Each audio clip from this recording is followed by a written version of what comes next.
Déclaration politique de femmes députées, membres du réseau des femmes parlementaires, REFEPA en sigle. Bien qu'en vacances parlementaires, les députés femmes suivent de très près l'actualité de notre pays.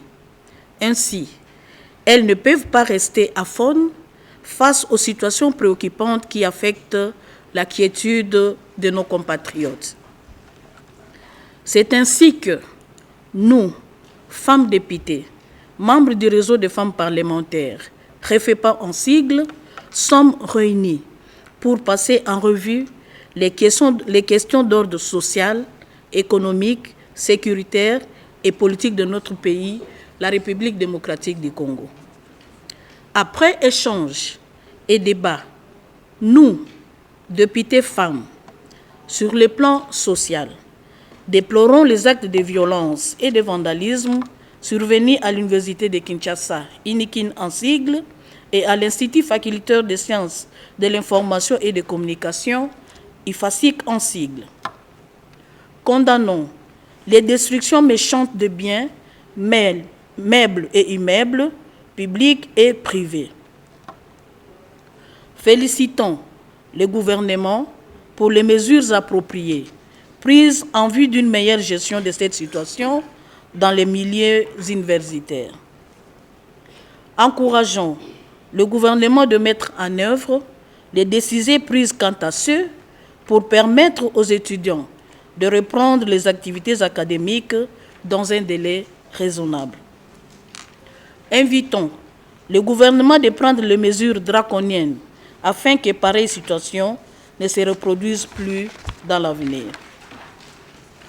Sur le plan économique, nous constatons avec désolation la hausse des prix des denrées alimentaires et des produits de première nécessité suite à la dépréciation de la monnaie locale qui perturbe ainsi les paniers de la ménagère. Nous invitons le gouvernement à prendre des mesures adéquates, susceptibles d'améliorer le pouvoir d'achat de nos populations en stabilisant les taux de change. Sur le plan sécuritaire, la situation qui prévaut à l'est de notre pays, précisément à Beni, au nord Kivu, Minembwe, au sud Kivu, Djougou, en Ituri et ailleurs, continue à retenir l'attention des députés femmes. Encourageons la ferme volonté de son Excellence, Monsieur le Président de la République, Félix Antoine Tshisekedi, qui continue à préserver l'unité et l'intégrité territoriale de la République démocratique du Congo. Félicitons et encourageons vivement les forces armées de la République démocratique du Congo, FARDC en sigle, pour leur courage et les résultats des opérations militaires menées sur terrain à Beni et ailleurs. Demandons à notre population d'avoir une pensée pieuse à l'égard de nos voyants militaires tombés sur les champs de bataille et exprimons notre compassion aux familles endeuillées, sans oublier les blessés de guerre. Sur le plan politique, chers compatriotes, le 24 janvier 2019, notre pays a franchi un pas décisif dans son histoire politique. Vous vous souviendrez qu'il y a un an, on a assisté à une passation civilisée et pacifique de pouvoir entre un président sortant et un nouveau président élu. Notre pays n'a pas eu la chance de vivre pareil événement depuis son accession à l'indépendance en 1960. Aujourd'hui, cela peut paraître comme un fait anodin si nous ne les relevons pas assez. Nous, femmes députées, saisissons cette opportunité pour féliciter le président honoraire de la République démocratique du Congo, son Excellence, M. Joseph Kabila Kabange, pour son sens élevé de patriotisme et sa détermination à préserver la paix chèrement acquise dans notre pays. Au chef de l'État, son Excellence Félix Antoine Tshisekedi Tshilombo, nous l'encourageons à poursuivre cet élan de démocratisation de notre pays et en tant que garant de la nation, de préserver l'unité nationale, de sauvegarder les acquis de paix et la cohésion nationale. Nous en appelons à une prise de conscience collective pour la sauvegarde des acquis démocratiques. Chers compatriotes, un point saillant a retenu notre attention particulière. Depuis quelques jours, la classe politique congolaise est secouée par une sorte de séisme amplifié par les réseaux sociaux et les déclarations de certains acteurs politiques après celle du président de la République, son Excellence Félix-Antoine Tshisekedi Tshilombo, évoquant la dissolution éventuelle de l'Assemblée nationale d'une part et lors d'un entretien avec les diasporas congolais de Londres et d'autre part l'évocation de l'article 148 de la Constitution sur les conditionnalités de la dissolution de l'Assemblée nationale faite par l'honorable Jeanine Mabunda Lioko, présidente de l'Assemblée nationale, au cours d'une interview. Nous fustigeons les comportements peu respectueux affichés par certains acteurs politiques suite à ces déclarations. Dénonçons les propos outranciers, désobligeants, blessants, voire orduriers, tenus par certains militants des partis politiques à l'égard des autorités de notre pays. Invitons les responsables des partis politiques et regroupements politiques de veiller à l'éducation civique et à la conscientisation de leurs militants pour la paix sociale.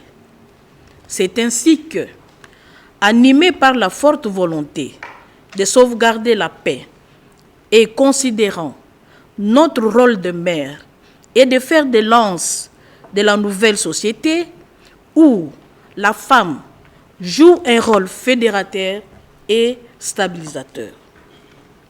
Nous faisons rappel à la classe politique ainsi qu'à l'opinion nationale des prescrits de l'exposé des motifs de la loi fondamentale de notre pays qui stipule à son point 3 que les nouvelles institutions de la République démocratique du Congo, telles que garanties par la Constitution du 18 février 2006, telles que modifiées, dont les préoccupations majeures qui président à l'organisation de ces institutions sont les suivantes.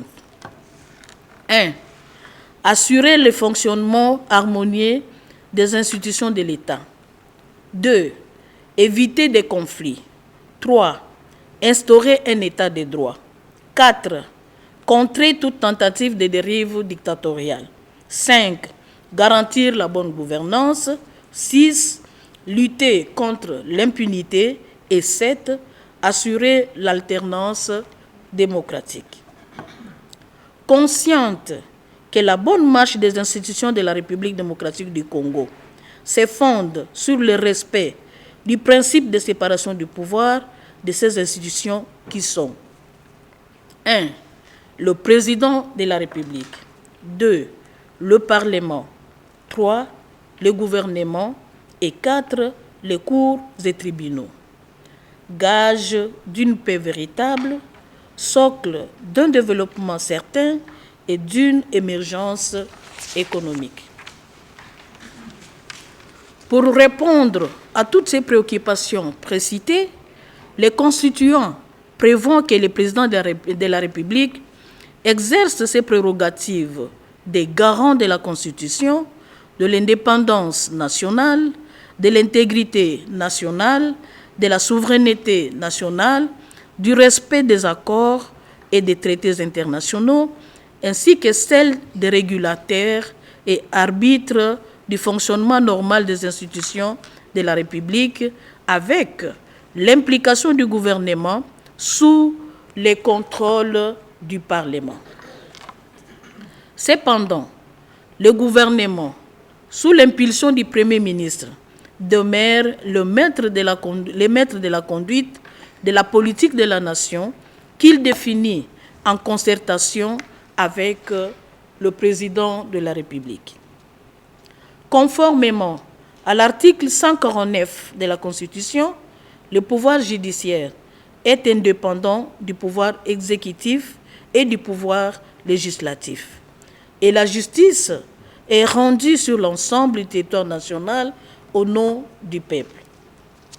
C'est pourquoi la Constitution, en son article 151, réaffirme l'indépendance du pouvoir judiciaire où non seulement le pouvoir exécutif ne peut donner d'injonction au juge dans l'exercice de sa juridiction, ni statuer sur les différends, ni entraver les cours de la justice, ni s'opposer à l'exécution d'une décision de justice, mais aussi le pouvoir législatif ne peut ni statuer sur les différends juridictionnels, ni modifier une décision de justice, ni s'opposer à son exécution.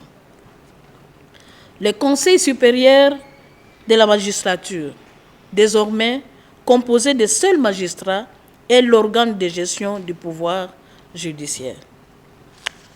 Au regard de toutes ces dispositions pertinentes prévues par la Constitution, qui est la loi fondamentale, qui assure et garantissent le fonctionnement harmonieux des institutions de l'État, nous, femmes députées, 1. Réaffirmons notre engagement au respect strict de la Constitution, patrimoine commun de notre nation. 2. Rappelons aux acteurs politiques le respect des textes constitutionnels et leurs responsabilités en tant que leaders de masse qui appellent à leur exemplarité en toute occasion. 3. Appelons les acteurs politiques à la retenue et au respect mutuel, seul gage d'une démocratie parlementaire apaisée et responsable, au respect du leadership féminin. 4. Invitons les acteurs politiques de cesser à diviser et intoxiquer la population afin de sauvegarder la paix sociale et la cohésion nationale. Que vive la République démocratique du Congo, que Dieu bénisse la République démocratique du Congo et notre peuple. Fait à Kinshasa le 28 janvier 2020 pour le REFEPA, la présidente.